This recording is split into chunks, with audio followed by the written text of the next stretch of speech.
కలియుగ వైకుంఠం తిరుమల.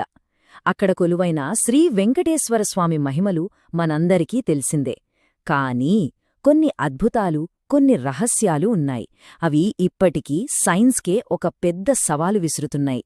పదండి, ఈరోజు మనం ఆ అంతుచిక్కని రహస్యాల వెనుక ఉన్న నిజాలేంటో తెలుసుకుందాం. వినడానికి చాలా ఆశ్చర్యంగా ఉంది కదూ!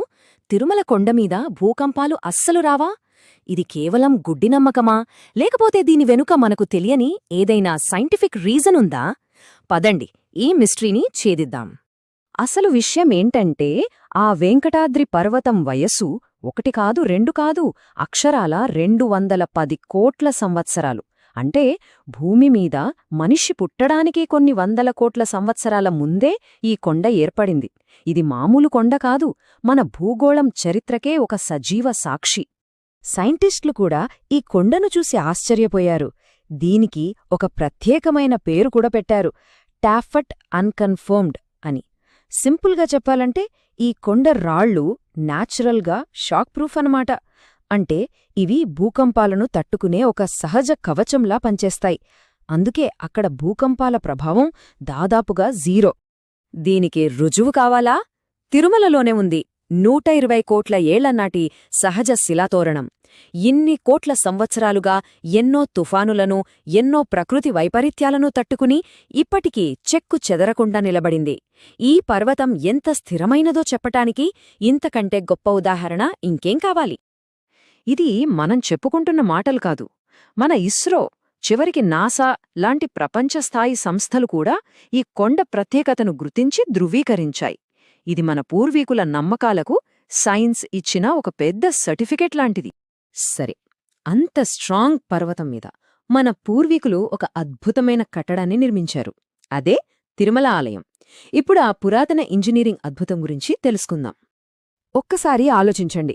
ఆ రోజుల్లో సిమెంట్ లేదు, ఐరన్ వాడలేదు, అసలు ఎలాంటి ఆధునిక టెక్నాలజీ లేదు. అయినా కూడా 1000 సంవత్సరాలుగా ఈ గుడి ఇంత బలంగా చెక్కు చెదరకుండా ఎలా నిలబడింది? వాళ్ళు ఏం మాయ చేశారు? ఆ ప్రశ్నకు సమాధానమే ప్యూర్ కంప్రెషన్ సిస్టమ్. ఇది ఒక అద్భుతమైన ఇంజనీరింగ్ టెక్నిక్.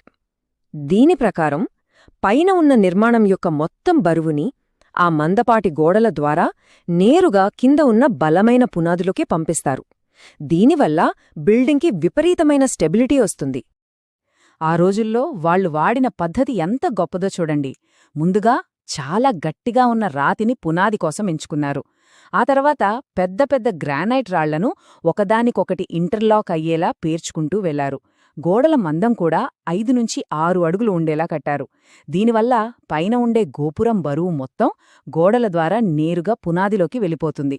ఒక్క చుక్క సిమెంట్ కూడా వాడకుండా కేవలం రాళ్లను అమర్చిన విధానంతోనే ఇంత బలాన్ని సృష్టించారు. గుడి నిర్మాణం ఎంత అద్భుతమో చూశాం కదా. ఇప్పుడు ఆ ఆలయానికే కిరీటంలా మెరిసిపోతున్న ఆనందనిలయ విమానగోపురం, ఆ బంగారు శిఖరం వెనుక ఉన్న సీక్రెటేంతో తెలుసుకుందాం. 16వ శతాబ్దంలో సాక్షాత్తు శ్రీకృష్ణదేవరాయలు ఏకంగా 30,000 బంగారు నాణ్యాలను కరిగించి ఈ గోపురాన్ని కట్టించారు. 500 సంవత్సరాలు దాటినా దాని మెరుపు ఇప్పటికీ కొంచెం కూడా తగ్గలేదు. కానీ ఇక్కడే మనల్ని ఆశ్చర్యపరిచే ఒక నిజముంది. మనం చూస్తున్న ఆ మెరిసే గోపురం 100% బంగారంతో చేసింది కాదు. ఇక్కడే మన పూర్వీకుల తెలివితేటలకి మనం హ్యాట్సాఫ్ చెప్పాలి. వాళ్ళు కేవలం అందం గురించే కాదు, అది కలకాలం నిలబడాలని ఆలోచించారు. అందుకే ముందుగా గోపురం మీద తుప్పుపట్టని రాగి రేకులను ఒక కవచంలా అమర్చారు. దానిపైన బంగారుపూతతో కూడిన రేకులను పెట్టారు. అంటే లోపల ఉన్న రాగి 100 ఏళ్లపాటు గోపురాన్ని కాపాడితే, పైన ఉన్న బంగారం ఆ దైవికమైన అందాన్ని ప్రపంచానికి చూపిస్తుంది. చూడండి, రక్షణ, సౌందర్యం రెండింటినీ ఎంత అద్భుతంగా బ్యాలెన్స్ చేశారో. నిజంగా ఇక్కడే మన ప్రాచీన శిల్పులకి మనమందరం సెల్యూట్ చేయాలి. వాళ్ల తెలివికి, రాబోయే తరాల గురించి వాళ్లు చేసిన ఆలోచనకి, వాళ్ల దూరదృష్టికి మనం శిరస్సు వంచి నమస్కరించాలి. ఇప్పటిదాకా మనం భూమి రహస్యాన్ని, మనిషి మేధస్సుని చూశాం. ఇప్పుడు వీటన్నిటినీ దాటి సైన్స్కి కూడా అంతుచిక్కని ఒక దైవిక రహస్యం వైపు వెళ్దాం. బయట 45 డిగ్రీల ఎండ మండిపోతున్నా, లోపల వేల మంది భక్తులు ఉన్నా శ్రీవారి గర్భగుడిలో మాత్రం ఎప్పుడూ చల్లగా చాలా ప్రశాంతంగా ఎందుకుంటుంది? దీనికి సైన్స్ ఒక కారణం చెప్తుంది. అదే థర్మల్ ఇనర్షియా. అంటే గర్భగుడి చుట్టూ ఉండే ఆ 5-6 అడుగుల మందపాటి గ్రానైట్ గోడలు ఒక న్యాచురల్ ఏసీలాగా పనిచేస్తాయన్నమాట. బయట ఉన్న వేడిని లోపలికి అస్సలు రానివ్వకుండా అడ్డుకుని గర్భగుడిని ఎప్పుడూ చల్లగా ఉంచుతాయి. అంతా బానే ఉంది. సైన్స్ చెప్పిన సమాధానం కరెక్టే అనుకుందాం. కాని ఇక్కడే మనల్ని నివ్వెరపరిచే అసలైన అద్భుతం ఎదురవుతుంది. గర్భగుడి అంతా చల్లగా ఉంటే మరి సాక్షాత్తు స్వామివారి మూలవిరాటుకు చెమటలెందుకు పడతాయి? ఇది ఇప్పటికీ సైంటిస్టులకు కూడా అంతుచిక్కని ఒక దైవిక రహస్యం.